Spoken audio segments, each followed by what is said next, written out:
Ricky Gervais has spent his entire career telling uncomfortable truths about fame, hypocrisy, religion, and grief. But for decades, there was one deeply personal choice he rarely explained in full. A choice people kept questioning, judging, and misunderstanding. Not because it was scandalous, but because it quietly went against everything society expects from a man in love. And now, at 64, Ricky Gervais has finally said enough to make people stop asking and start listening. Before fame, before money, before the questions, long before he became a global name with sold-out tours, award stages, and the sharp public persona people recognize today, his life was narrow, uncertain, and unremarkable in ways that rarely make it into celebrity biographies. In the early 1980s, he wasn't a provocateur or a philosophical lightning rod. He was a philosophy student quietly trying to figure out who he was, what he believed, and whether any of those ideas would ever become something tangible. That was the version of Ricky Gervais who met Jane Fallon at University College London. There was no cinematic moment, no instant certainty, just two students drawn together by conversation, humor, and a shared sense of independence neither of them felt the need to surrender. Their relationship didn't begin with promises or future planning. It unfolded slowly, almost casually, shaped more by circumstance than intention. After graduating, they moved into a tiny one-room flat in King's Cross, an area that at the time was gritty and unforgiving. The flat was so small it bordered on absurd. Years later, Ricky would joke that he could open the refrigerator from the bed without standing up. They shared a bathroom with other tenants. Privacy was minimal, comfort was optional, and money was a constant concern. This wasn't a temporary phase they romanticized as struggling artists. It was simply reality. Careers were fragile and undefined. Jane was methodically building her way into television, taking whatever work she could find, script reading, development, production, learning the industry from the inside out. Ricky, meanwhile, drifted. He tried music, formed a pop duo, tasted brief attention, and watched it disappear just as quickly. He moved into radio almost by accident. None of it felt like momentum at the time. There was no sense that fame was inevitable or even likely. What they shared instead was uncertainty and the quiet understanding that neither of them had a map. Crucially, there was no background conversation about weddings, children, or milestones that society often treats as checkpoints. They weren't delaying those conversations, they simply weren't having them. Survival took precedence over symbolism. Getting through the month mattered more than imagining the next decade. Their relationship functioned without labels because labels didn't solve the problems they were facing. This early period explains more about their later choices than any public statement ever could. Their bond wasn't built to impress anyone else. It wasn't designed to look permanent or respectable from the outside. It was practical, lived in, and honest. They chose each other not because tradition told them to, but because facing instability together felt easier than doing it alone. By the time success eventually arrived, quietly at first and then all at once, their values were already fixed. They had learned what commitment looked like without contracts or ceremonies. Marriage was never rejected. It simply never entered the equation. What they had built in obscurity was already complete long before anyone thought to question it. To understand why Ricky Gervais never saw marriage as necessary, you have to go back to a moment long before fame, to childhood, and to a question that quietly changed everything for him. As a teenager, Ricky asked his mother why God allowed children to die. The answer he received wasn't philosophical or comforting. He was told not to question it. That response stayed with him, not as rebellion, but as realization. From that moment on, he stopped believing in faith as an explanation for the world. That loss of belief didn't make him angry.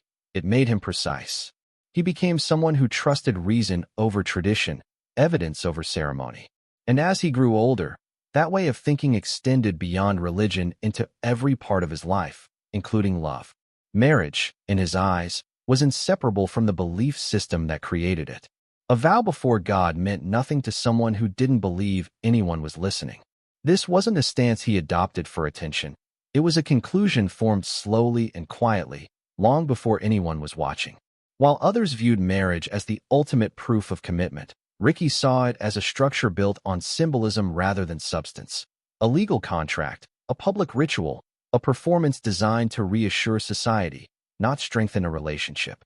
By the time his career began to take shape, this belief was already fixed. He wasn't rejecting marriage because he feared commitment.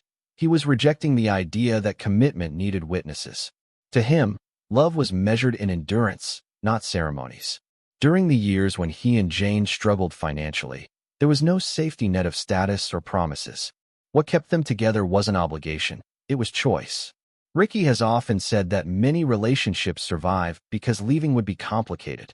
Marriage, shared children, public expectation, these things can trap people inside something that stopped working long ago.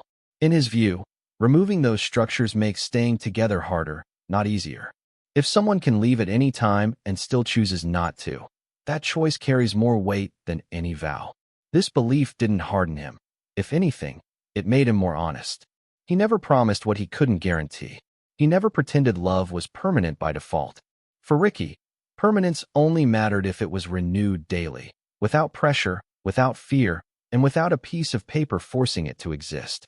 For years, public attention focused almost entirely on Ricky, often reducing Jane Fallon to a quiet figure standing beside him. But that framing has always been wrong. Jane's choices were never reactions to Ricky's life. They were decisions she made long before his career took off and long before anyone was asking questions. From a young age, Jane understood something about herself that many people don't recognize until much later. She didn't imagine weddings. She didn't picture motherhood as an inevitable future. While others dreamed about ceremonies or family roles, Jane thought about work, independence, and the kind of life she wanted to build on her own terms. That instinct never faded. It became clearer. As an adult, she built a solid career in television, working long hours in an industry she understood as demanding and unforgiving. Success came through persistence, not shortcuts. When she later left television to write fiction, that transition wasn't an escape. It was another deliberate choice.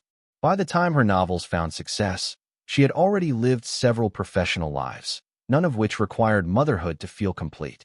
When Jane later spoke openly about not having children, her reasoning wasn't defensive or ideological. It was practical, honest, and deeply personal. She described herself as someone prone to anxiety, someone who instinctively imagines worst-case scenarios. Watching her siblings raise children only confirmed what she already suspected about herself. Good parenting, she believed, meant allowing children to become independent, even when that independence feels frightening, and she knew she wouldn't be good at letting go. Rather than viewing that as a flaw, she treated it as responsibility. She chose not to step into a role she didn't feel equipped to handle well.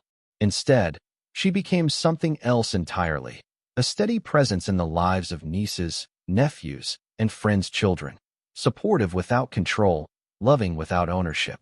In her mind, that wasn't settling, it was choosing correctly. This clarity is what made her bond with Ricky work. Neither of them was sacrificing a dream for the other.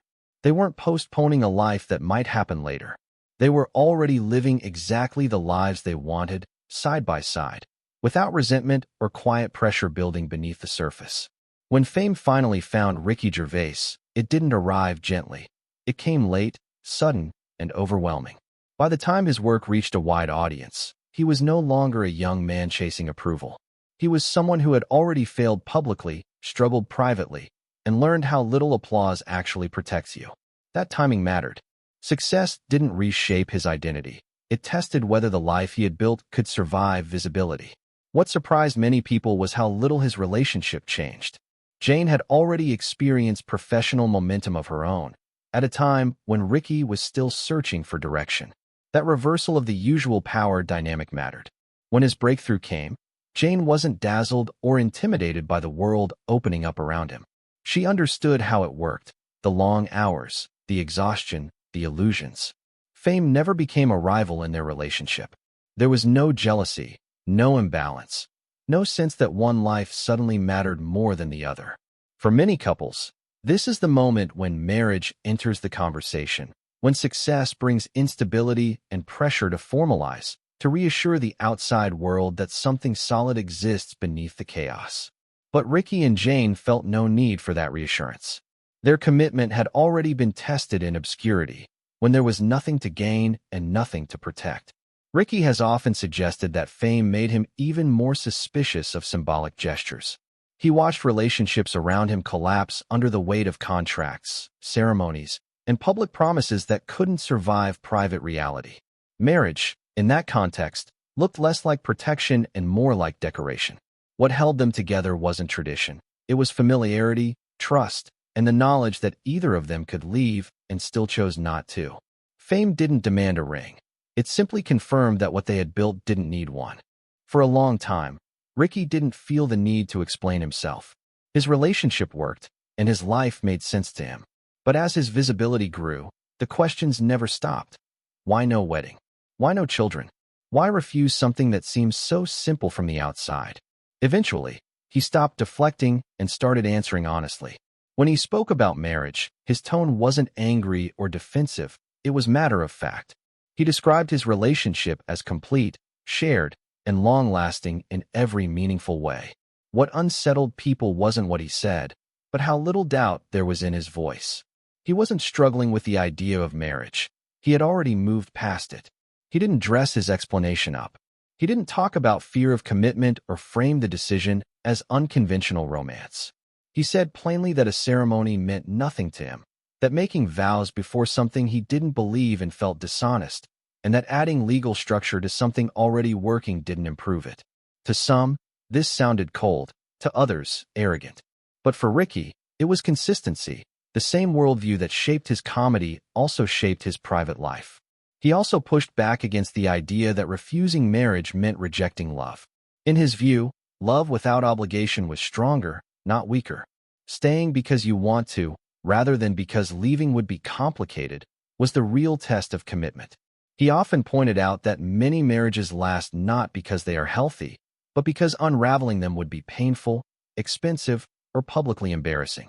By saying these things out loud, he accepted that some people would misunderstand him, but that never seemed to worry him. He wasn't trying to persuade anyone else to live the same way. He was simply refusing to apologize for a life that had already proven itself.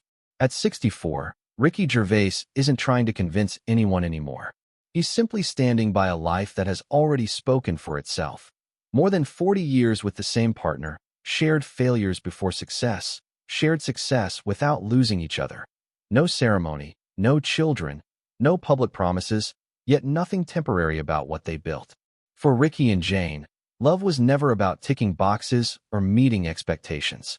It was about honesty, about knowing who you are early enough not to pretend later. They didn't reject marriage out of fear. They rejected it because it didn't add meaning to something that already had depth, history, and endurance.